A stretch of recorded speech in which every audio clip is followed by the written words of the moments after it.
Bien, buenas tardes seguidores de SH Aviación.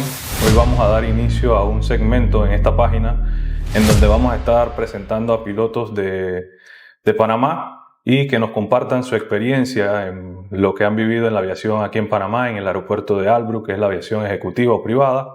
Y también queremos traer pilotos comerciales de aerolíneas y que nos compartan cuál ha sido sus vivencias, experiencias de manera nacional, de manera internacional. Hoy nos encontramos con el capitán Rafael Bárcenas, el cual nos va a contar un poco de él y le tenemos una serie de preguntas. Espero que sea de gran agrado para ustedes este nuevo segmento de la página. Capitán Rafael Bárcenas. Buenas tardes, capitán Sergio Herrera. ¿Cómo está? Excelente. Bien, vamos a iniciar con preguntas de sus inicios en la aviación. ¿Cómo llegó usted a la aviación panameña?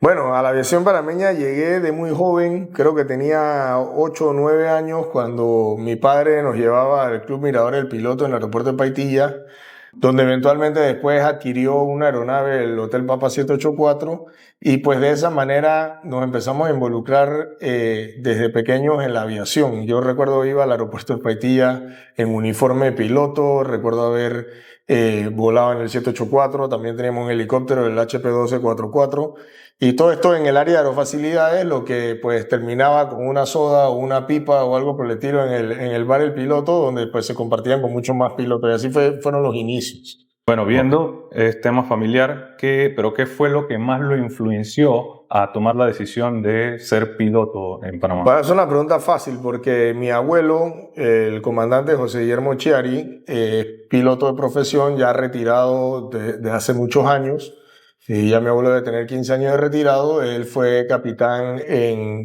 gran parte de las aerolíneas de este país, y ya cuando tenía yo licencia de piloto privado pues, y conocimiento sobre aviación, pude compartir con él en la cabina de algunos aviones, incluyendo el Fokker 27, y pues eso fue una gran influencia a continuar de privado, comercial, hasta ATP.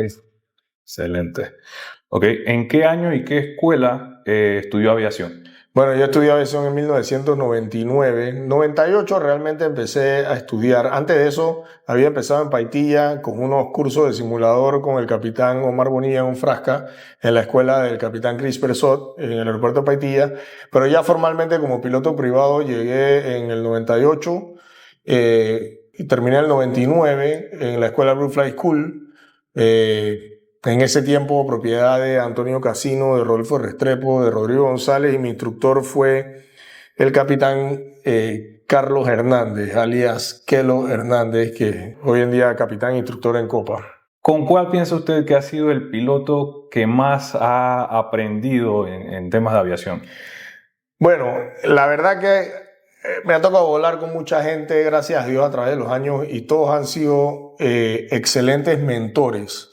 Pero si tuviera que ser una persona, un profesional de la aviación con el que tuve la oportunidad de compartir cabina, que realmente te digo que es una persona que explica lo que nadie quiere explicar y que ve el trabajo de una forma diferente en el sentido de los cálculos de performance, de lo que a nadie le gusta hacer, es el capitán José Muñoz.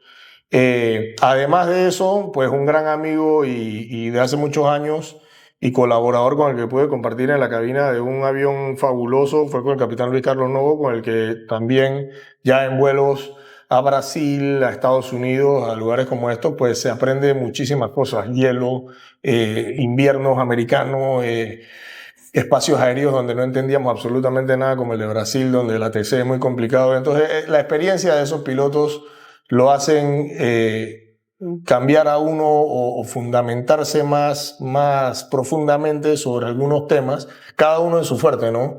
Okay. Así que creo que esas son dos personas de las cuales lo que tengo hoy en día o el conocimiento que tengo hoy en día en materia de volar un avión, pues sí fueron fundamentales. Ok. ¿O quién sería el piloto más memorable para usted en la aviación? Wow, es una pregunta difícil porque siento yo que hay muchos pilotos que se merecen, digamos, el sentido de un piloto memorable. Pero yo pienso que una persona, ya estamos en el año 2024, que realmente debe ser recordada en la historia porque cambió la aviación es la capitán Sonia Ortega. Sonia abrió el paso a las mujeres en la aviación panameña, no solo como primeros oficiales, sino después como comandantes, después como instructores y después como pilares de la industria. Hoy en día las mujeres, y tú lo sabes perfectamente que lo vivimos en la escuela, los grupos ya van mitad y mitad. Ya no es que todos son hombres o entraron dos mujeres, ahora son mitad mujeres, mitad hombres. Y pues creo que Sonia es la precursora de esa iniciativa o de darle la fuerza a las mujeres panameñas para entrar en esta carrera. Y creo que, obvio, sin quitarle mérito a muchos otros pilotos que se lo merecen, pues creo que Sonia sí cambió el curso de la aviación panameña.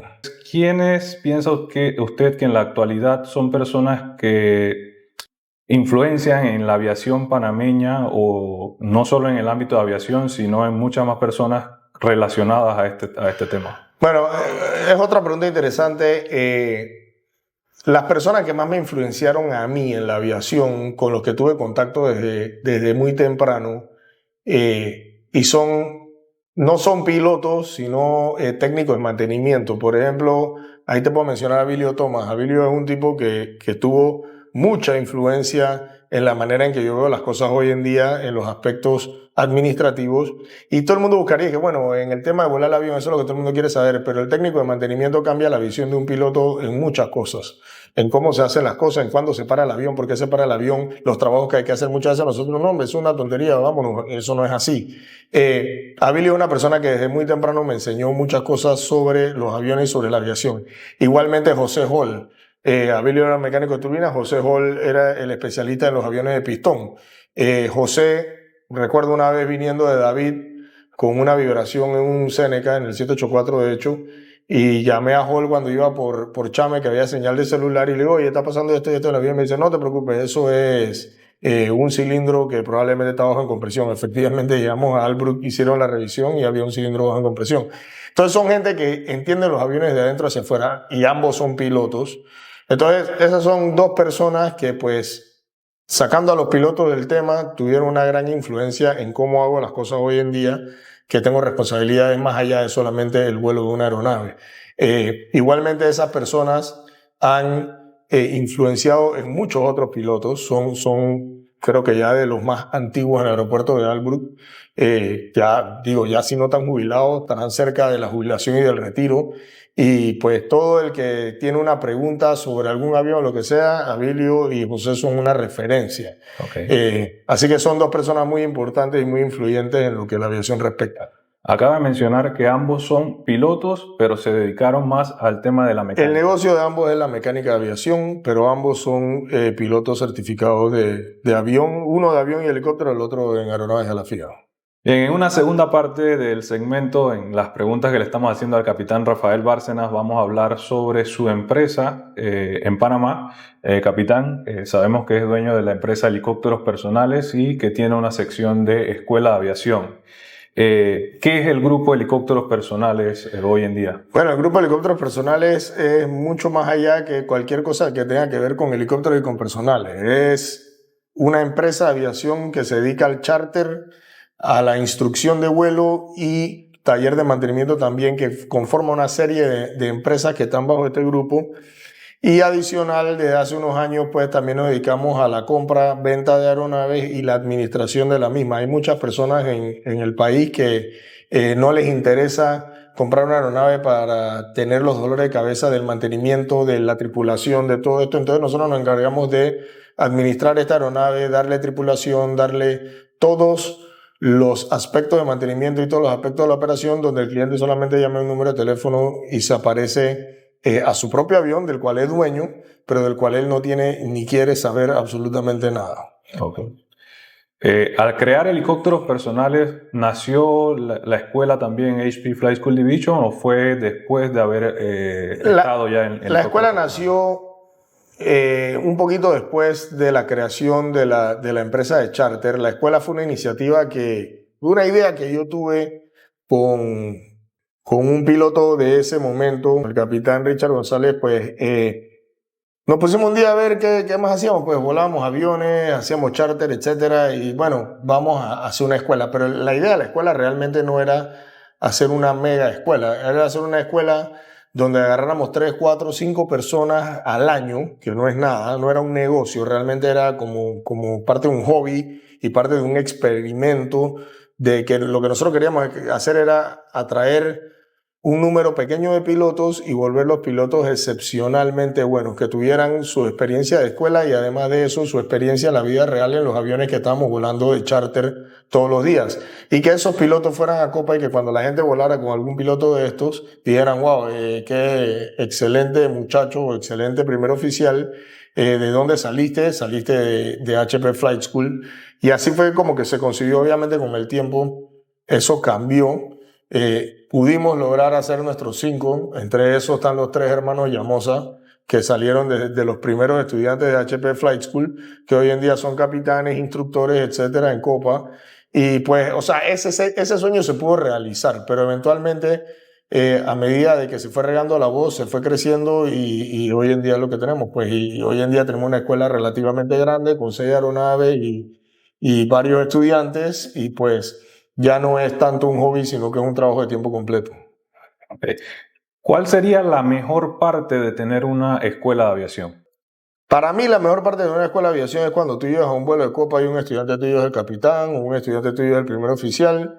Eso es lo que más satisfacción da, porque es una persona que quizás vino con una expectativa o con una idea de ser piloto, que quizás pensaron que era fácil o que la tenían, o quizás pensaron que era muy difícil y no la tenían y al final lo lograron. Y cuando tú ves que esta persona evoluciona a través de los años y llega al puesto de comandante de una aeronave, pues es una satisfacción muy grande de que por lo menos ese trabajo se hizo bien y esa persona hoy en día está disfrutando de los beneficios de esa profesión. Bien, tenemos la parte buena. ¿Qué sería la peor, lo malo de tener una escuela de aviación? Mira, yo creo que lo malo, como en toda escuela, son los incidentes y accidentes que ocurren, porque como dice un refrán, el que lava plato rompe plato, aunque no deberías pasar, excepcionalmente suceden.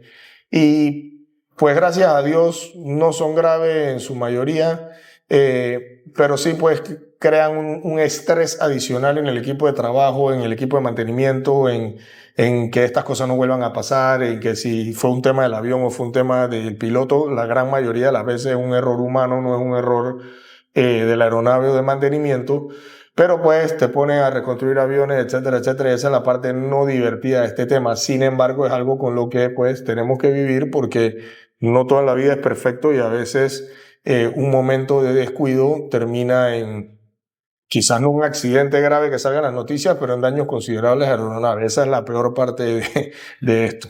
Claro. Ok. Como instructor de vuelo, ¿qué perspectiva nos puedes compartir en el ámbito que has vivido durante todos estos años que has tenido en una escuela? Bueno, sinceramente a mí me gusta como instructor sacar lo mejor de cada persona. Y sacar lo mejor de cada persona no es quizás la manera más bonita en la que uno pasa frente a un instructor de la aviación. Porque para sacar eso hay que ser bastante exigente y bastante duro.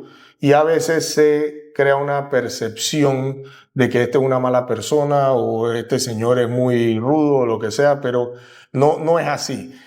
Yo creo que un avión, eso es algo que yo siempre digo, porque hay una película, de hecho, un avión lo vuela un mono. Usted puede enseñarle a un mono a pilotear, a despegar y aterrizar un avión, pero un profesional de la aviación no es un mono. Entonces, si uno quiere en esta profesión llegar a ser lo mejor, pues hay que tomarlo de la manera más profesional y no solamente aterrizar y despegar, es saber tornillo por tornillo qué es lo que uno está volando y ser un profesional. Tampoco hay que ser ingeniero aeronáutico, pero hay que ser un profesional y conocer el equipo que uno está volando. Y mucha gente, yo a veces veo que vuelan excelentemente bien, pero quizás no conocen a detalle lo que vuelan y es algo que es lo que completa ese círculo.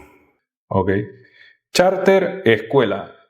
¿Cuál piensa que actualmente es un mejor sector para la aviación hoy en día y cuál es el mayor reto en ambas ramas de esa compañía?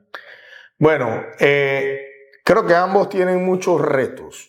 si te pudiera decir que uno es mejor que otro, no estoy seguro que eso sea así. A mí me gustan los dos, cada uno tiene sus cosas. Nosotros hacemos, en el charter tenemos la oportunidad de volar jets. Eso es muy interesante porque tienen la oportunidad de ir al extranjero y pues ya habla de una planificación de un vuelo mayor, de un performance mayor.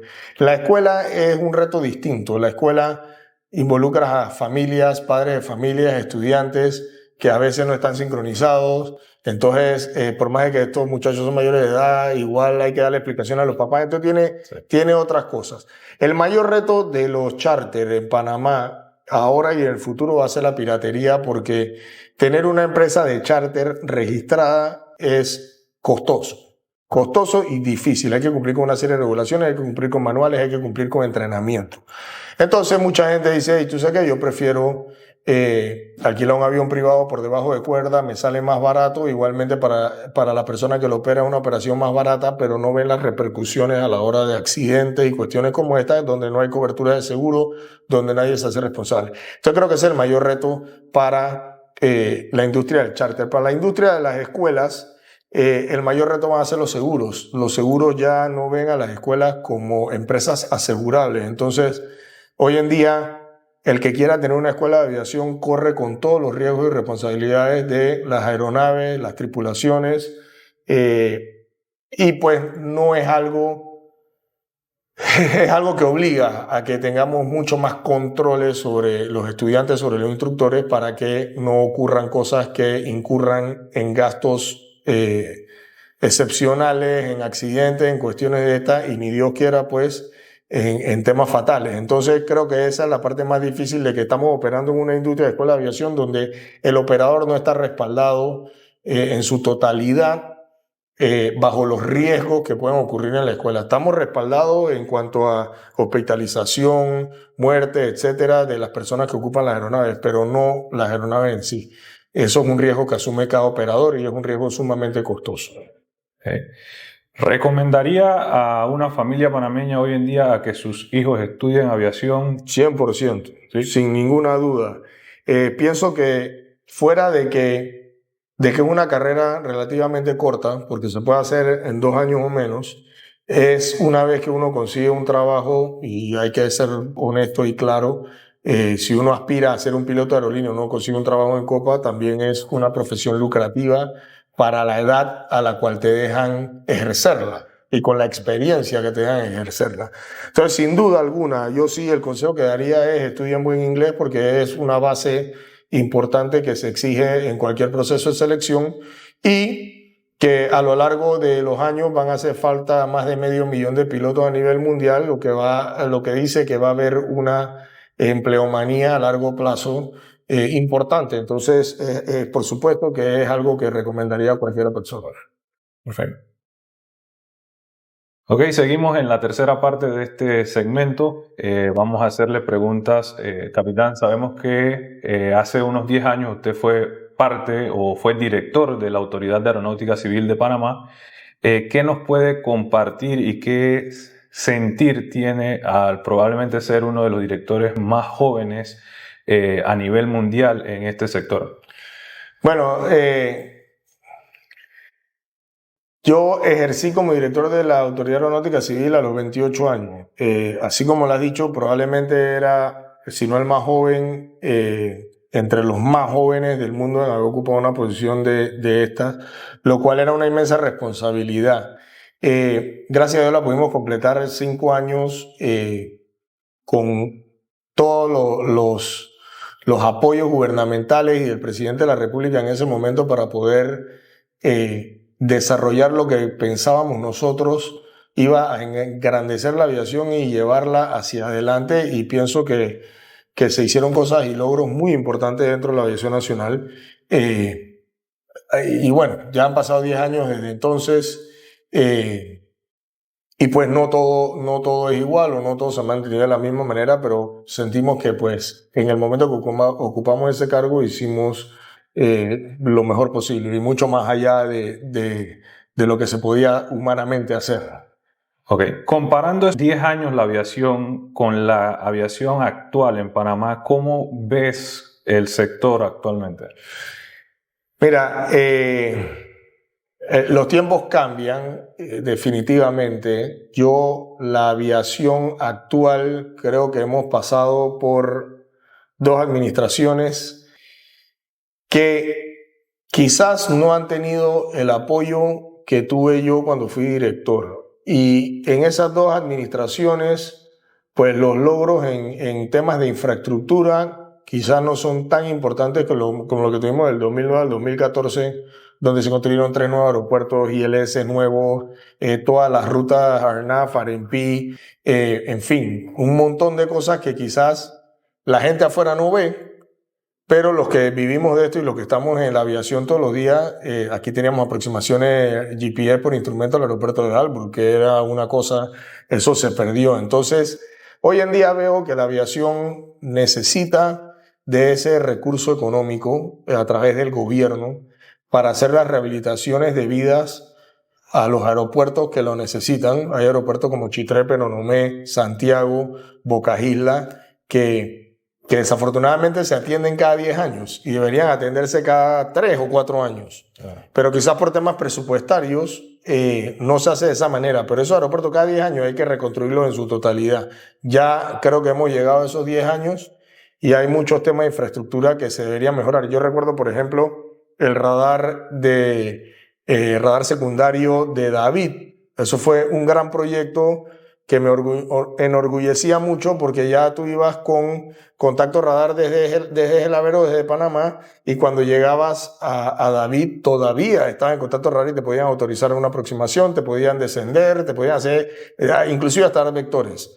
Ese radar se perdió y no se ha repuesto, no se ha hecho nada al respecto, lo cual es una pérdida. O sea, subimos la aviación y hemos ido bajando nuevamente. Entonces, pienso que hay que reenfocar el tema en el tema de infraestructura y darle las herramientas a los pilotos que son. Yo escucho todos los días que si el ILS de aquí está fuera de servicio, el BOR de acá está fuera de servicio. En fin, creo que en vez de seguir aumentando nuestras capacidades, hemos ido reduciendo las capacidades y pues eso hay que retomarlo. Okay. De estos puntos que menciona, aproximaciones, aeropuertos, aproximaciones por instrumento, ¿cuáles piensa que son los puntos más, o enumeremos los 3 puntos más importantes que hay que retomar o darle seguimiento para mantener una aviación segura, mantener una aviación de alto nivel en Panamá? Yo creo que la rehabilitación de las pistas sería el número 1. Ya hay pistas donde no son buenas ni para los pilotos ni para las aeronaves. Hay pistas aquí donde tú te tragas una piedra que te afecta un motor que vale 300 o 400 mil dólares. Creo que esas cosas no están bien. Hemos tenido últimamente serios problemas con el sistema de radar y de comunicaciones de algunos aeropuertos y del TMA panameño. Eso es algo que hay que darle una prioridad importante.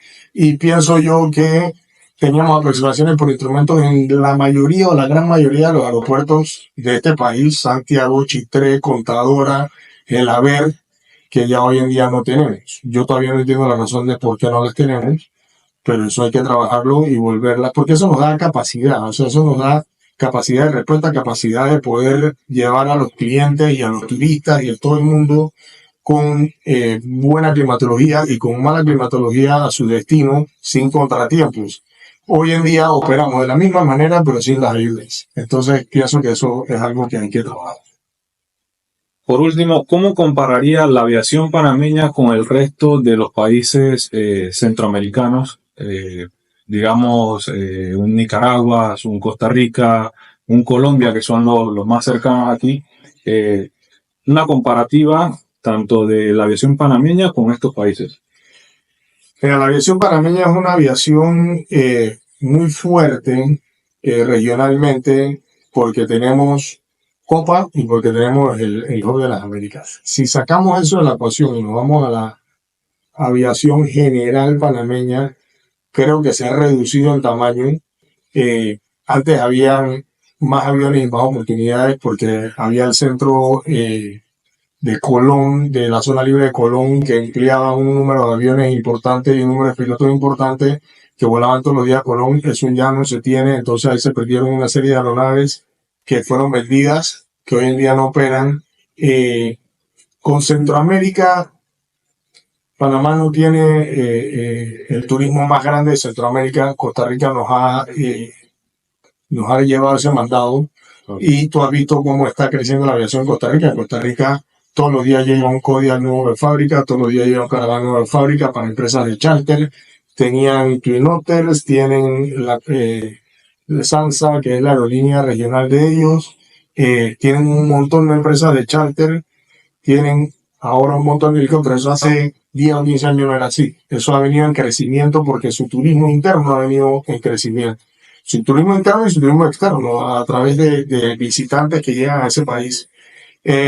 Guatemala siempre ha tenido la aviación más fuerte de la región. Un aeroclub de Guatemala espectacular que acá no tenemos, que es otra cosa que si la gente se interesara en el aeroclub, quizás tuviéramos una presencia más fuerte dentro de las decisiones que se toman en la aviación general.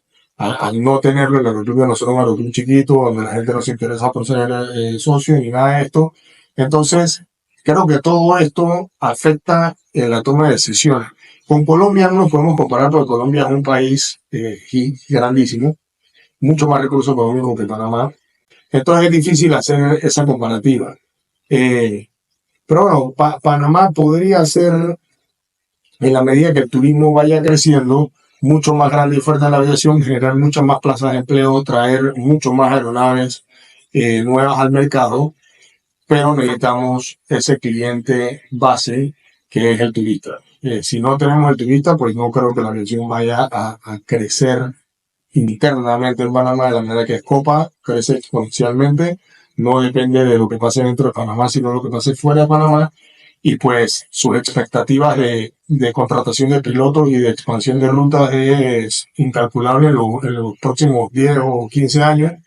Y pues ahí siempre va a haber una fuente de trabajo sólida. También hay que mencionar DHL.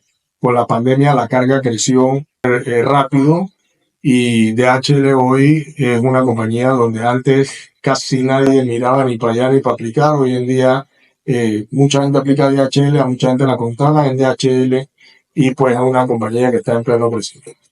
Ok.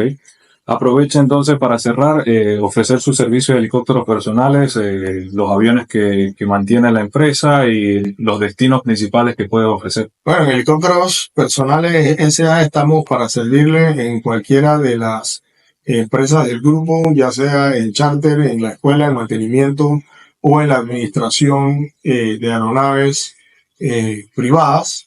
Y pues los invitamos a que nos visiten, sobre todo los interesados en estudiar aviación, que visiten la escuela, que vean nuestros aviones, que vean nuestro simulador, que es una oportunidad de antes de subirse un avión tener contacto con el simulador, que es exactamente igual a los aviones que operamos.